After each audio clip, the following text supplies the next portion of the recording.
Sud Radio, Berkov dans tous ses états. Professeur Didier Raoult, bonjour. Bonjour. Ça vient de tomber, d'ailleurs c'est intéressant, la progression en 3 jours. D'abord l'étude de Lancet, dont il aurait beaucoup à dire, effectivement. Ensuite, l'OMS, les recommandations de l'OMS. Ensuite, les recommandations suite à Olivier Véran et le Haut Conseil de la Santé publique. Et enfin, là, un décret au journal officiel qui vient de sortir proclame l'abrogation des dispositions dérogatoires autorisant la prescription de l'hydroxychloroquine contre le Covid-19 à l'hôpital en France. Déjà qu'on l'avait cantonné à l'hôpital, et bien maintenant, on dit, ah non, même l'hôpital, on n'y touche plus, les médecins ne devaient plus y toucher. Professeur Raoult, qu'est-ce que c'est ? C'est une chasse aux sorcières ? C'est quoi ? C'est un effet domino ? C'est quoi ? Je ne sais pas, c'est complexe. Si vous voulez, il y a une... D'abord, je trouve que dans cette situation, mais comme dans la plupart des situations de crise, et comme en général, si vous voulez, les réactions, l'enchaînement des réactions politiques et médiatiques est trop rapide pour pouvoir avoir une analyse intelligente et sereine des choses. Bon, c'est le monde tel qu'il est. Hein. Les gens ont l'impression d'être pris en retard, d'être en retard s'ils n'ont pas pris une décision sous le coup de l'émotion. Donc moi qui suis pas très émotif, ça me touche pas, ça m'est égal. Il y a des choses qui sont bien sûr, comme dans toutes les crises, extrêmement intéressantes à réanalyser a posteriori. C'est ce qu'on veut faire, oui. Il y a eu là qui était anticipé et qui avait d'ailleurs été noté par les gens qui sont eux-mêmes dans cette situation, la direction et l'orientation des très grands journaux scientifiques qui sont devenus des machines financières colossales, et de moins en moins lucides scientifiquement, et sont en train de subir un peu la même chose que la presse tout court, c'est-à-dire la concurrence d'une part considérable de l'Inde et de l'Extrême-Orient sur les publications scientifiques, d'une part, et d'autre part sur les publications, ce que nous on appelle préprint, c'est-à-dire mises sur des sites sans peer review, qui peuvent avoir un niveau de citation maintenant et de diffusion qui est considérable à celle des grands journaux. Donc il y a dans tous ces grands journaux une fébrilité étonnante, et c'est vrai que cette fébrilité et ces choix tactiques amènent à là comme ailleurs, à une remise en cause de la crédibilité d'un certain nombre de choses. Pour moi, le New England était un très grand journal. Honnêtement, la première publication sur le Remdesivir, c'est une chose qui ne serait pas passée dans un journal de très très bas niveau, avec une évaluation correcte. Vous vous rendez compte, on dit qu'avec parmi les gens perfusés, il y en a 8 qui ont disparu. Il y en a la moitié dont on ne sait pas ce qu'ils sont devenus au bout de 20 jours. Je rappelle que le Remdesivir, c'était le médicament présenté par les laboratoires Gilead et que l'OMS avait recommandé en mars, d'ailleurs. Il faut se rappeler, à un moment donné. Oui, sans qu'il y ait d'ailleurs à cette époque le moindre patient inclus. Donc c'était recommandé par l'OMS sans aucune expérience clinique. Ensuite, si vous voulez, il y a eu 2 études qui sont sorties très sérieuses, faites par les Chinois sur le Remdesivir et sur l'Opinavir, qui était l'autre antiviral qui ne marchait ni l'un ni l'autre. Des énormes études randomisées qui ne marchent ni l'un ni l'autre.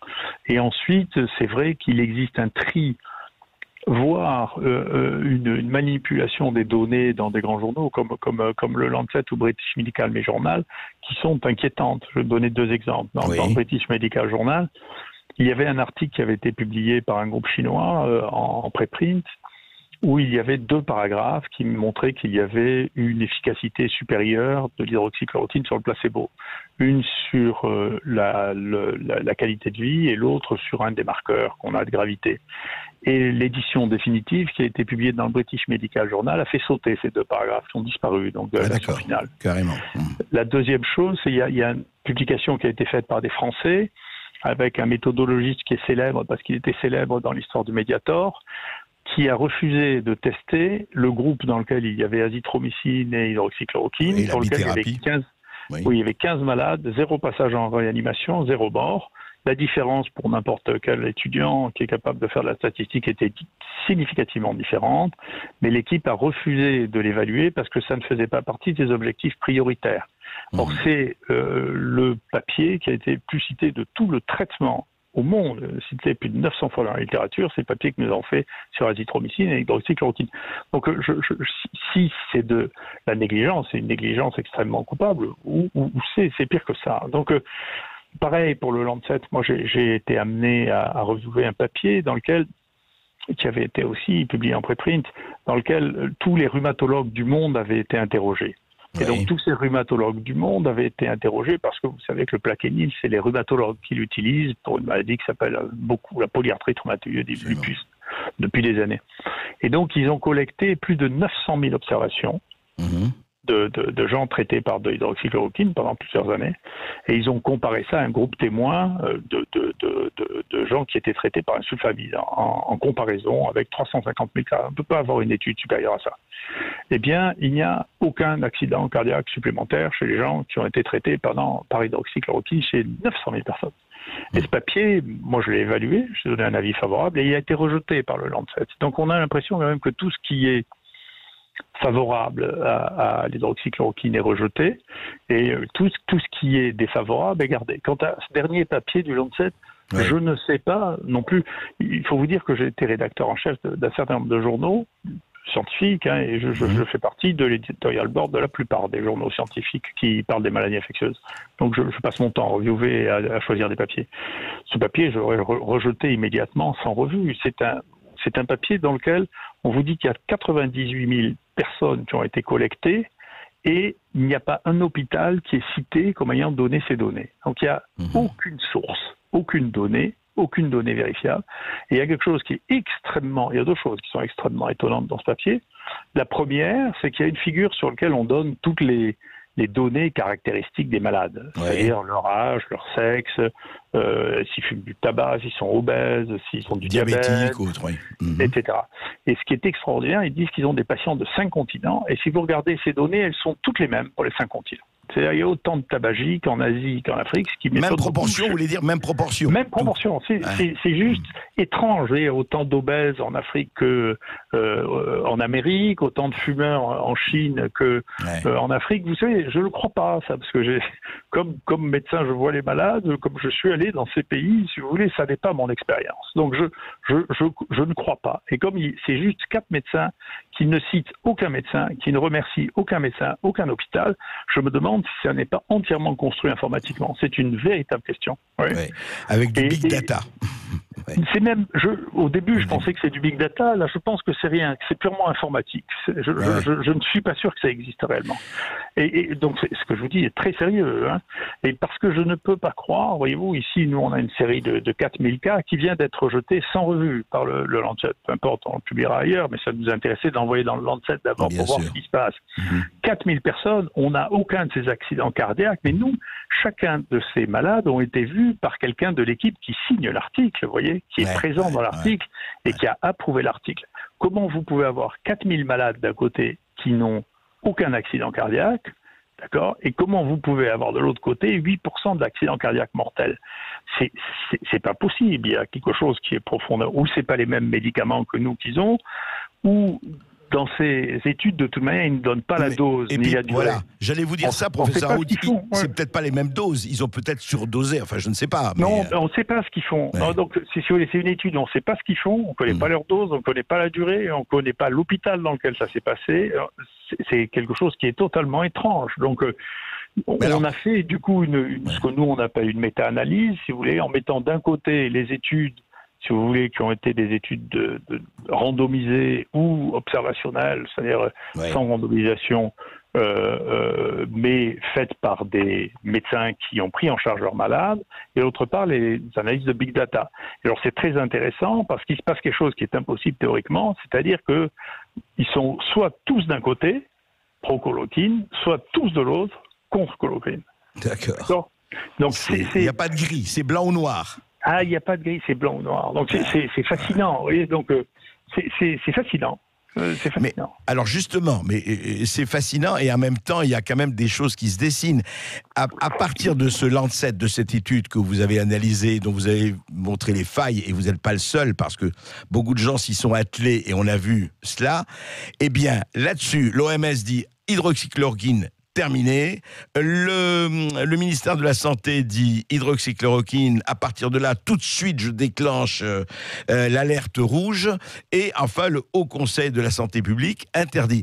Alors, interdit, ça veut dire quoi? Ça veut dire, en fait, professeur Raoult, que personne n'aura le droit, pour le Covid-19, évidemment, on n'aime pas interdire pour le lupus et la polyarthrite, mais pour le Covid-19, on ne pourra plus utiliser un médecin, n'importe, utiliser l'hydroxychloroquine? Ça ne veut pas vraiment dire ça, parce que ça serait revenir sur la liberté de prescription des médecins qui est toujours individuelle et qui est toujours l'objet d'un rapport entre un médecin et son malade. Donc c'est plus ambigu que ça. Ouais. Ça veut dire qu'on n'a pas le droit de le recommander. Bien sûr, moi, j'ai jamais recommandé. J'ai dit ce que je faisais, mais j'ai jamais recommandé un traitement. Hein. Oui, chacun fait ce qu'il veut, oui. Et ensuite, chacun fait ce qu'il veut. Simplement, les gens qui ont le droit de prescrire ça, il y a une liste limitative qui n'est pas très limitative d'ailleurs, des gens qui ont le droit de prescrire ces médicaments, et les médecins généralistes ont le droit de poursuivre les ordonnances qui ont été réalisées par ces médecins spécialistes. Donc, ça change rien, à votre avis, ça change rien ou pas? À mon avis, ça change pas grand-chose, d'autant que, pour vous dire la vérité, des cas de Covid-19, il n'y en a plus beaucoup. Hein. Donc, si vous voulez, ça me paraît... encore une fois, hein, moi j'ai dit souvent, je voudrais pas... J'ai eu l'occasion de voir de près un ministre de la Santé, ouais. De voir d'un peu plus loin des autres. Je voudrais pas être ministre de la Santé parce que je trouve que c'est un métier impossible. Hein, c'est un métier très difficile et donc je plains tous les gens qui font ce métier-là parce que vous devez répondre à trop de sollicitations. Moi j'ai vu il y a des cabinets qui disent il faut vous protéger, monsieur le ministre, et qui parfois le noient au lieu de le protéger. Si vous voulez, il faut prendre des décisions très rapides parce qu'il y a une pression médiatique considérable, en particulier sur tout ce qui touche la santé. Donc honnêtement, le temps, cette crise révèle un grand nombre de choses et le temps va passer. On verra bien, on fera bien le point de tout ça. Alors justement, justement, cette crise qui révèle un grand nombre de choses, et je voulais aller plus loin avec vous, professeur Raoult. Moi, ce qui me frappe, et alors là, je parle du point de vue d'un patient ou je parle du point de vue de monsieur tout le monde, enfin, peu importe. C'est pas une question de journaliste ou pas. C'est une question de savoir, en fait, aujourd'hui, les gens sont perdus parce que cette polémique intense, justement, qui a été au sujet de votre protocole, mais bien au-delà, Lancet et compagnie, qui parle au nom de la science? Qu'est-ce que ça veut dire parler au nom de la science? Moi, j'ai été très frappé, si vous voulez, le pouvoir politique, quel qu'il soit, mais parlons du pouvoir politique français. À chaque fois qu'il est décidé quelque chose, le premier tour des élections municipales et autres, nous parlons après consultation du comité scientifique. Nous avons consulté le comité scientifique et nous avons décidé d'eux. Est-ce qu'il n'y a pas là une instrumentalisation? Qu'est-ce que la science et au nom de qui? Et qui parle au nom de quoi? Franchement, on est assez perdu là-dessus. Mais vous êtes perdu. Alors, je m'excuse parce que vous êtes plutôt sympathique. Mais vous êtes perdu parce que vous n'êtes pas très très bon en réalité, les politiques non plus.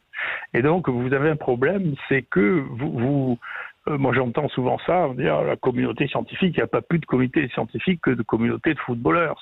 C'est idiot, cette histoire de communauté des journalistes. Il y a beaucoup de gens qui disent rien en commun, ça ne veut rien dire. Ça veut rien dire. Et donc, tout ça part d'une espèce, dans certains cas, au mieux, d'une grande naïveté, mais vous, les scientifiques, vous dites ça, et puis eux, ils disent ça, et puis dans certains autres cas, c'est de la mauvaise foi, c'est-à-dire on réunit des gens et on dit écoutez, ça c'est mon comité scientifique et c'est eux qui doivent parler, mais je vais vous donner un exemple. Oui. Parce que celui-là me frappe beaucoup. Vous voyez bien, il y a un président de la Haute Autorité de Santé qui s'exprime maintenant, et puis vous avez un directeur de l'Agence nationale de la sécurité des médicaments qui s'exprime maintenant. Très bien. Oui. Et puis vous avez juste leurs prédécesseurs qui écrivent ensemble un papier pour dire exactement l'inverse de ce qu'ils disent. Mmh. Donc ça doit vous amener à réfléchir sur le fait que c'est pas de la science, ça. Donc c'est des opinions qui sont prises. Vous avez le droit de choisir votre camp pour dire écoutez, moi je crois plutôt ce qui était avant. Moi je connais très très bien Dominique Marinaki, qui est une merveille. Qui est le prédécesseur de... C'est le prédécesseur, oui. Ouais.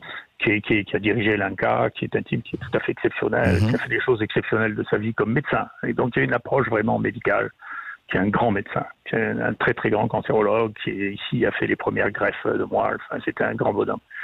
Je vous connais très bien. Et donc, j'ai une immense confiance en lui. Vous savez que c'est lui qui a dépioté toute l'histoire du Mediator. J'ai une immense confiance en lui. C'est intéressant de regarder ce qu'il dit, que vous l'interviewez.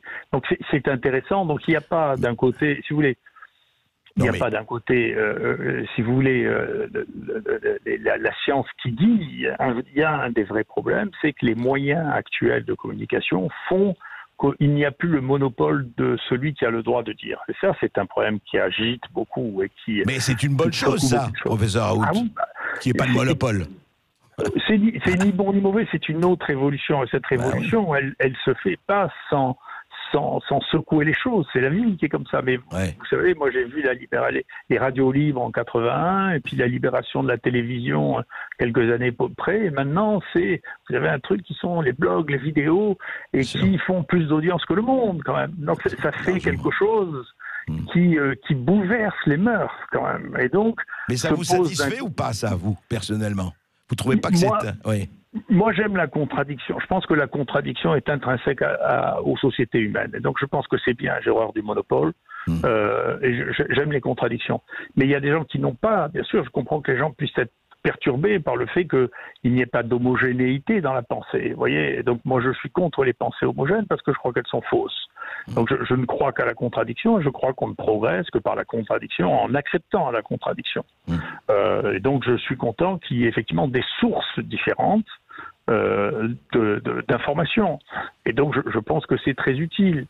Mais voyez, par exemple, dans la lettre des 300 médecins brésiliens de Marcos Eberlin, après le Lancet, justement, l'article et l'étude du Lancet, il dit bien ceci, et moi je suis assez frappé de ça.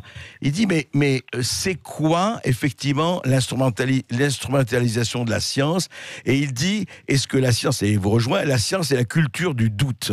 Et il dit, au nom de la science, quand il y a une doute, est-ce que, au nom de la science, est-ce qu'il ne faut pas laisser la parole aussi à la défense? C'est-à-dire qu'on a l'impression aujourd'hui, vous avez raison, moi j'ai jamais pensé, j'ai jamais dit on est perdu à cause de qu'est-ce qui est scientifique ou pas.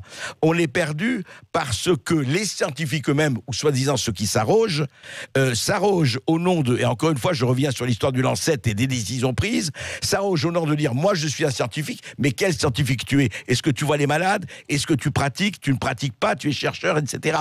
Et ça fait un vrai problème tout cela. De qui parle et au nom de quoi il parle? Justement, je vous dis, nous, on a fait cette étude-là de ce que nous, on appelle les méta-analyses, c'est-à-dire la comparaison des études. En comparant, c'est quelque chose qu'on a trouvé grâce à ce travail du Lancet, que les choses apportent toujours quelque chose. Oui. C'est de comparer les études qui étaient faites uniquement de manière digitale versus les études qui étaient faites par les praticiens qui avaient vu les malades. Donc c'est très intéressant, effectivement, ça sera un des éléments de réflexion, de dire, écoutez, qui êtes-vous pour parler de ça? Est-ce que ce sont des malades que vous avez vus?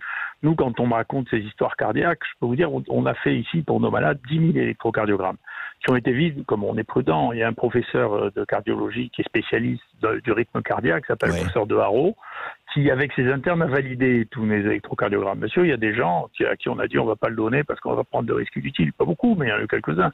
Donc, et quand à la fin, on n'a rien du tout, si on a des difficultés avec nos 10 000 électrocardiogrammes à croire l'autre qui nous dit que sans voir les malades, en sortant les trucs, il a eu 8% de morts par accident cardiaque liés à l'hydroxychloroquine.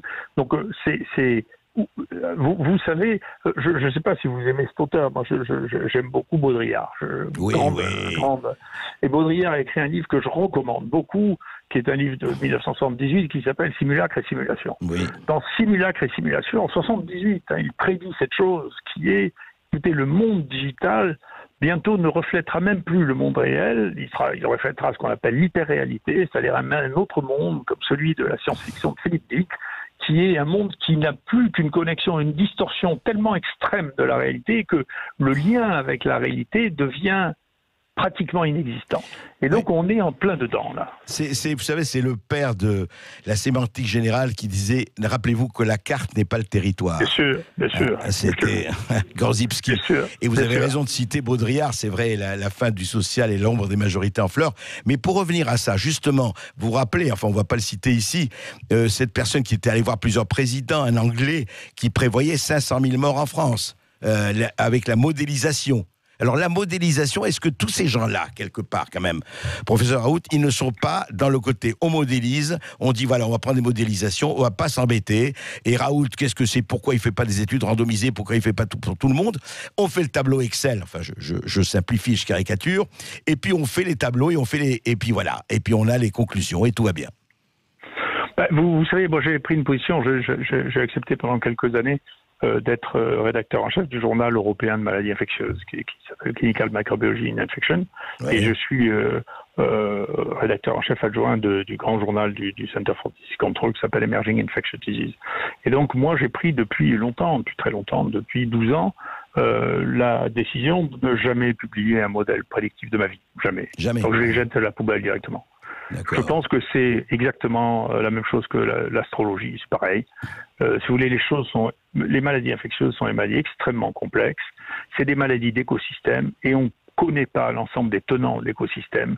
D'une année sur l'autre, on n'arrive même pas à prévoir quand la grippe A, H3N2, dont on connaît parfaitement le virus, on ne sait pas quand elle va commencer, ni quand elle va s'arrêter, ni combien on a de cas. Là, par exemple, on a une année où ici, je n'ai pas les données entières de la France, mais ici, pour les Bouches-du-Rhône, on n'aura pas plus de morts que les autres années parce qu'on a eu moins de grippe et moins de virus respiratoires syncytiaux, et donc il y a eu plus de Covid, et il y a eu moins des autres, et donc à la fin, on n'aura pas plus de morts. Donc il y a un côté très imprévisible des épidémies, et encore plus, alors essayer de faire des prédictions sur quelque chose qui n'existe pas encore, c'est vraiment fou. Mais c'est Ferguson dont vous parlez, qui est le plus grand prédicteur de l'humanité. J'avais défié à une conférence pour et contre, il s'est dégonflé, il m'a envoyé un de ses étudiants. Pourtant c'était à Londres. Je peux vous dire qu'il avait prédit 1 million de morts pour la grippe aviaire, et puis il avait prédit je ne sais combien pour H1N1, et à chaque fois, et sa crédibilité, d'une manière très intéressante, ne descend jamais. Il publie ça à chaque fois dans Nature, si vous voulez, et tous les ans, il publie une étude fantasmagorique, si vous voulez, mais ça répond à un besoin. Les gens aiment ça, les gouvernements aiment ça, qu'on leur prédise, comme ça, ils prennent des mesures qui leur apparaissent adéquates. Ils ont besoin d'avoir une sécurisation sur qu'est-ce qui va se passer, mais vous savez bien, c'est vieux comme le monde que les gens veulent qu'on leur prédise l'avenir. C'est vrai, mais enfin, quelle fausse sécurisation. On ne va pas prendre les astrologues au pouvoir. Entre parenthèses, de Ferguson, vous savez qu'il est la cause de la destruction de pratiquement tout le cheptel de vaches anglaises. Il était persuadé que les vaches... Je sais, il pensait qu'il y aurait 1 million de morts. Il a écrit qu'il y aurait 1 million de morts en Angleterre. Donc, si vous voulez, ça fait depuis, à chaque fois, il fait des prédictions qui sont... Mais regardez, Nostradamus est toujours à la mode aussi. Ça ne change pas. Moi, je connais bien. Nostradamus était mon voisin. Il est à Salon. Mais vous savez que c'est Alphonse Allais qui a dit que les poubelles étaient remplies de tendances prolongées. Donc, il ne faut pas oublier ça. Juste un mot. Mais derrière tout cela, quand même, professeur Raoult, est-ce qu'il n'y a pas aussi, il faut quand même en parler, l'ombre, je ne dis pas ça par stigmatisation, mais enfin, les laboratoires, les recherches de vaccins, etc. Et quand vous dites, et vous l'avez dit, attendez, là, vous avez dit d'abord la pandémie, elle va diminuer, voire disparaître. Et puis, est-ce qu'on a vraiment, aujourd'hui, tout le monde parle du vaccin, enfin, tout le monde, beaucoup de gens, et alors là aussi, c'est prédiction ou pas, est-ce que c'est l'horizon du vaccin? La ministre des Sports a dit, d'ailleurs, on ne pourra pas reprendre, juste un mot, c'est un exemple, les activités sportives si on n'a pas de vaccin. Vraiment complètement. Votre opinion là-dessus? Mon opinion, si vous voulez, c'est que moi, j'évite de m'exprimer à la télévision de natation. Donc, c'est la ministre des Sports et de la natation, non, c'est ça qu'elle faisait, je ne sais pas ce qu'elle faisait. Elle était escrime, je ne sais plus. Très bien, mais je ne voudrais pas me battre à l'escrime avec elle non plus, je ne le ferai pas. Mais globalement, je vais vous dire une chose. Nous verrons, mais nous on a des données extrêmement intéressantes sur la question de la vaccination dont je parlerai un peu plus tard parce que ces données ne sont pas complètes. Mais encore une fois, de réfléchir sans savoir est idiot. Donc il faut, ça a été une des discordances qu'il y a eu avec le comité scientifique Reacting, là, parce que le comité scientifique là, qui est en cause, c'est juste le Reacting, c'est la même chose qu'avant, qui, de mon point de vue, n'est pas compétent pour poser ces questions-là, c'est de ne pas mettre en place un vrai conseil scientifique, mais en place les études pour réfléchir. Et les études pour réfléchir, je regrette, il n'y a que moi qui les ai mises en place, parce qu'il n'y a que moi qui avais les données sur l'incidence chez les enfants, il n'y a que moi qui avais les données sur l'incidence de la maladie chez tout le monde. Donc c'est comme ça qu'on a pu dire. Mais attendez, professeur Raoult, comment ça se fait qu'il n'y avait que vous? Expliquez-moi. Non, mais parce que vous faites des illusions sur l'état de ce type de travail. Un des éléments majeurs de ce qui s'est passé pendant ces 20 ou 30 dernières années, on a eu une épidémie épouvantable contre laquelle il a fallu lutter, 2 épidémies épouvantables. La première, c'est celle du sida, et la deuxième, c'est celle des hépatites chroniques dues à l'hépatite C. Ces maladies sont des maladies infectieuses, mais chroniques, qui sont devenues le plus gros problème de santé publique ici et dans le monde. Il y a plus de 20 ans qu'on sait les traiter. Après avoir mis au point ces traitements, l'ensemble, beaucoup de gens qui travaillent sur les maladies infectieuses sont rentrés dans ce qui était la manière de travailler pour ces maladies, qui était de faire des études. C'était pas la peine, je vais vous dire, pour le traitement du sida, c'était pas la peine du tout de faire une étude randomisée en double aveugle, rien du tout. Quand vous aviez la protéase, le médicament, vous mettiez, une semaine après, vous regardiez le nombre de virus dans le sang et vous saviez que ça marchait. Il fallait un patient pour le savoir. D'accord. Donc après, il y a des tas d'études qui ont été faites avec des milliers de patients pour savoir si ça améliorait un peu, ou si la tolérance était mieux, ou si au lieu de prendre 10 médicaments, on en prenait un, dont les buts, de mon point de vue, étaient multiples. Il y avait un des buts, c'était effectivement de voir si c'était un peu mieux. L'autre but, c'était de créer de l'addiction prescriptive. Quand vous avez prescrit dans une étude 100 fois, vous avez l'habitude de prescrire. C'est aussi simple que ça. Pour des bénéfices, si vous voulez, en termes de santé, qui étaient extraordinairement modestes. Donc, mais ce sont des habitudes très, très, très lourdes. Et ça veut dire que les gens se sont démunis de leur capacité à créer eux-mêmes des stratégies thérapeutiques parce qu'ils ont délégué la stratégie pour faire les essais thérapeutiques à l'industrie pharmaceutique. Et donc c'est une vraie question. La deuxième vraie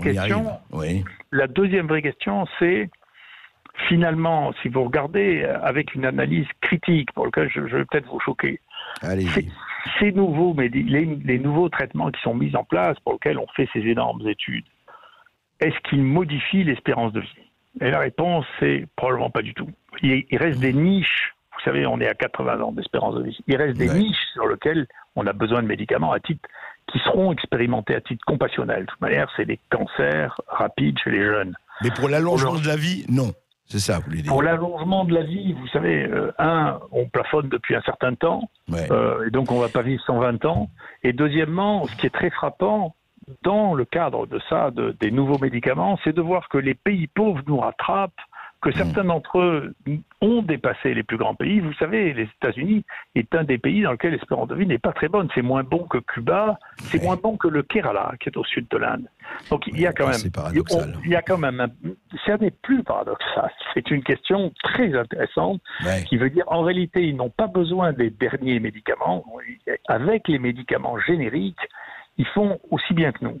Et donc, il y a une question quand même, c'est même eux qui les produisent, les médicaments. Donc, il y a une question quand même qui se pose, qui est le changement de modèle intellectuel qui a été de dire depuis un peu plus d'un siècle, on gagne continuellement en espérance de vie et grâce à des nouveaux produits et à des nouveaux médicaments. C'est une véritable question.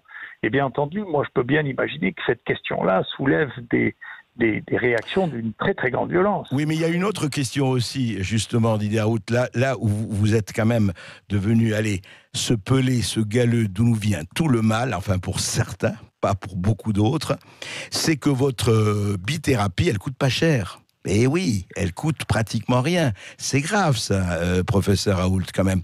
Quand on est en train de tester et qu'on se dit qu'il y a 7 milliards de patients potentiels, soit pour un vaccin, soit pour une bithérapie, soit pour une trithérapie, soit pour autre chose, et que quelqu'un arrive en nous disant, vous savez, moi j'ai quelque chose, et puis qu'effectivement un certain nombre de pays, on va pas citer l'Amérique, l'URSS, le Sénégal, enfin l'URSS, la Russie, le Sénégal et autres, et que vous allez dire, oui, mais écoutez, voilà, il y a des médecins génériques, des médicaments génériques et on les a. Vous ne croyez pas que là, quand même, il y a un problème qui n'est pas mince? Oui, c'est le même, mais si vous voulez, derrière le fait que, bien entendu, ça coûte très peu d'argent. Il y a aussi le fait que, plus profondément que ça, c'est une remise en cause de notre modèle de développement, en particulier dans le domaine de la santé. C'est-à-dire, si vous dites aux gens, voilà, écoutez, actuellement, avec les médicaments génériques, à part quelques niches, vous n'avez pas besoin de nouveaux médicaments et on ne va pas trouver de nouveaux médicaments qui va permettre de vous augmenter encore de 5 ans votre espérance de vie parce qu'elle va être stationnaire entre 80 et 100 ans et on ne va pas vivre 120 ans, c'est pas vrai. C'est déjà pas mal. C'est déjà pas mal. Ouais. Mais donc, ça veut dire que il y a tout un modèle qui s'est développé qui est colossal, aussi bien de l'industrie, mais aussi bien de la recherche, beaucoup de recherche entre guillemets médicale. Beaucoup de cette partie-là est devenue juste d'être un médiateur entre le malade et l'industrie qui fait des essais, vous voyez. Ouais. On est donc, au cœur du problème, là.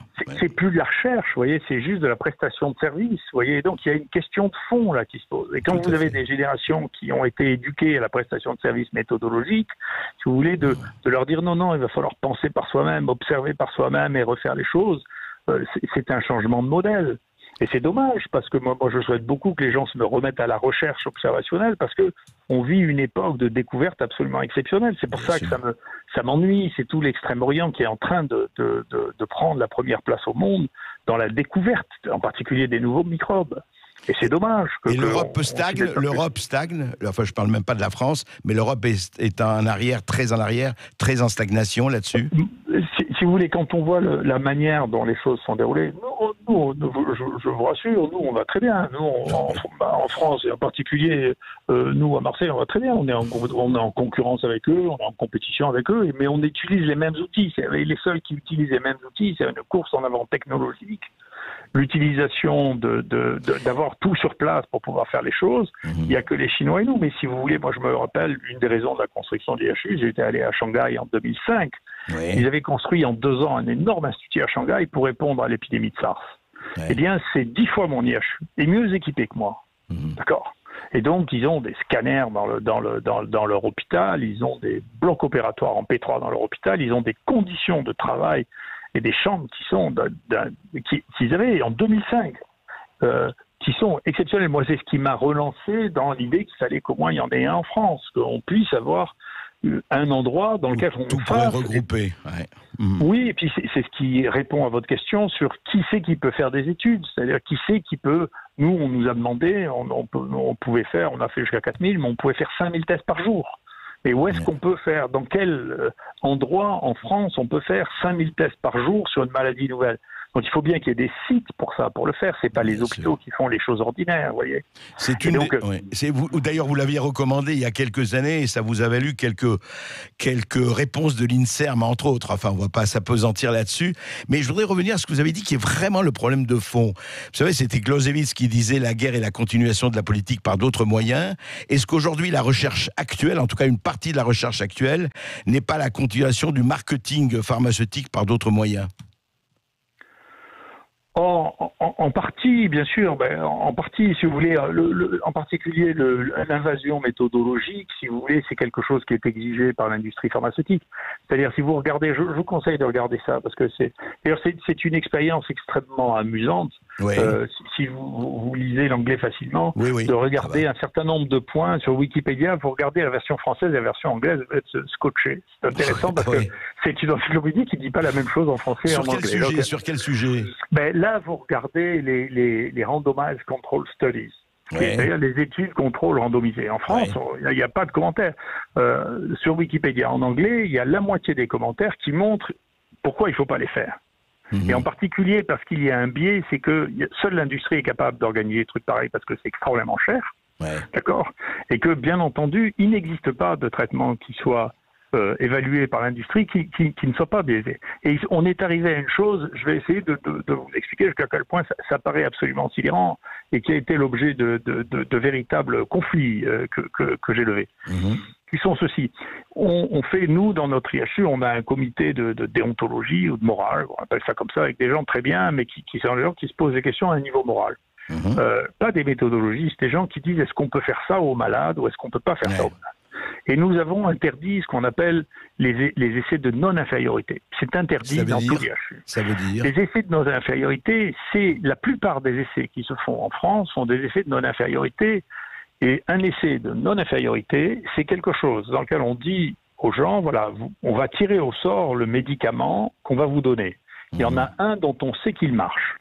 Et il y en a un dont on ne sait pas s'il est aussi bon que celui qu'il marche. Et donc, au hasard, ou on va vous donner le bon, ou on va donner celui dont on essaie de démontrer qu'il est aussi bien que le bon. Et donc ça, nous, on a refusé parce qu'on sait que sans bénéfice pour le malade et avec des risques, il n'y a pas un malade bien informé qui dirait oui. Et donc, on demande des consentements en les dissimulant dans des choses qui sont gros comme des contrats d'assurance dans lesquels les gens ne comprennent pas vraiment ce qu'on leur demande. D'accord ? Avec donc, les petits alinéas et tout ça. Exactement. Pour moi, tous les essais de non-infériorité, que ce soit pour la toxicité ou que ce soit pour l'efficacité, sont moralement inacceptables s'il n'y a pas un bénéfice pour le malade. Et donc, et ceux-là doivent constituer plus de la moitié des essais thérapeutiques actuels, puisque je vous le dis, on n'espère pas de bénéfice avec les nouveaux médicaments. Mais on a besoin de ces études, méthodologiquement, pour dire que ça n'est pas plus mauvais que ce qui existe déjà, donc on a le droit de le vendre. Mais alors pourquoi pour la plupart des essais, enfin des études qu'on voit et qui sont relayées, peut-être la critique médiatique, on pourra tout à fait la faire, c'est qu'on dit si c'est pas randomisé, ça vaut rien, c'est pas possible. Oui, vous comprenez, il a fait ça, mais il aurait pu le faire. Pourquoi il fait pas son protocole, mais pas seulement vous, mais les tas de gens. Alors quand c'est randomisé, et c'est vrai sur l'histoire de Lancet, on revient à ça. Quand on sait, pardon, vous le dites pas, mais moi je peux le dire, enfin vous le savez aussi, que les 4 auteurs de la grande étude de Lancet, pour lesquels on a déclenché l'artillerie lourde, sont 4 auteurs qui ont des liens très précis, profonds avec les laboratoires. Et pourquoi pas ? Mais encore faut-il le savoir et le dire. Non, mais si vous voulez, l'étude du Lancet n'est pas du tout une étude randomisée. La commentaire, vous savez, c'est des commentaires ad hoc, ça. Elle n'est pas plus randomisée que la mienne, c'est une étude observationnelle. Elle est même moins que la mienne, c'est une étude comparative non randomisée, c'est-à-dire que ils ont pris les observations je ne sais où ils les ont inventées, j'en sais rien, un peu des doutes, à droite et à gauche. Et ils ont dit, écoutez, voilà, on les compare les unes aux autres, mais c'est absolument pas randomisé. Celle-là, personne ne trouve à y redire parce qu'elle va dans le sens. Encore une fois, l'idée que la science est indépendante de la pensée de la société, c'est une grande fantaisie. C'est pas vrai. Enfin, on sait ça depuis Galilée, vous savez ça. Enfin, on sait très bien ce qu'on a dit à Galilée quand il a dit ce qu'il a dit. Oui, mais elle tournait quand même, vous voyez. Et on continue absolument. Non, mais c'est ça qui est extraordinaire, c'est qu'on a l'impression que ça a joué. Et Galilée, il est toujours là, les gens sont toujours là, sont toujours en train de... Mais justement, ça m'amène à vous poser la question, pas du tout sur la politique en tant que telle, et je ne vais pas vous demander si vous allez y aller ou pas, on s'en fiche. C'est pas le problème. Enfin, moi, personnellement, ce n'est pas le problème. En revanche, vous êtes obligé, vous êtes un citoyen et vous pesez sur la politique par ce que vous faites, Didier Raoult. C'est-à-dire que vous provoquez chez les politiques des réactions extrêmement diverses, mais vous êtes devenu, chez les politiques qui, eux, ne connaissent pas la science, l'une des auberges espagnoles du fantasme. Ça veut dire que c'est pour ou contre Raoult, et on se détermine politiquement par rapport à ça, ce qui est quand même pas piquer des hannetons. Oui, non, mais c'est amusant. Honnêtement, je trouve ça amusant. Je pense qu'une des grandes parties de la sélectivité qui est très, très, très, très brutale et très objective que je vous ai donnée pour le Lancet, que j'avais jamais vu jusqu'à ce point-là, est liée au fait que, pour des raisons qui m'échappent, Trump a dit qu'il était pour l'hydroxychloroquine et que le Lancet est férocement contre Trump. Donc, je vois ça, j'observe pas qu'ici. Moi, je pense qu'une partie du feu est due aux médicaments dont on parle. Il faut savoir que le capital de Gilead, qui est le médicament qui était le plus en cause, c'est le même capital que celui de Elsevier, qui est le plus gros publieur scientifique du monde. Voilà. Donc c'est Vanguard et BlackRock quand même. Donc c'est une partie du phénomène. Je ne sais pas ce qu'elle constitue comme partie. La deuxième partie, c'est que si vous êtes pour l'hydroxychloroquine, vous êtes pour Trump, vous êtes contre Trump. Donc vous ne croyez au milieu des élections. Professeur Raoult, vous ne croyez pas si bien dire. Je vous donne donne 2 dates, quand même formidable. 19 mars, Trump dit l'hydroxychloroquine, c'est très très bien, je recommande et tout ça. Le 20 mars, le lendemain, pas si c'est lié, mais enfin, l'OMS a pris position pour le remdesivir. Le seul médicament dont on peut penser qu'il serait efficace serait le remdesivir, dit le 20 mars Bruce Hayward, l'assistant du directeur général de l'OMS. Autre date, 18 mai. Dans une lettre envoyée au directeur de l'OMS, Donald Trump menace de couper définitivement les titres des vivres à l'organisation. Le 19 mai, Trump déclare prendre de l'hydroxychloroquine à titre préventif. Il a arrêté depuis. Et 22 mai, étude publiée dans Lancet. Alors évidemment, c'était préparé depuis longtemps. Mais enfin, comme par hasard, c'est amusant, ces dates entre Trump, l'OMS et compagnie. Voilà, ça dit bien ce que ça veut dire quand même.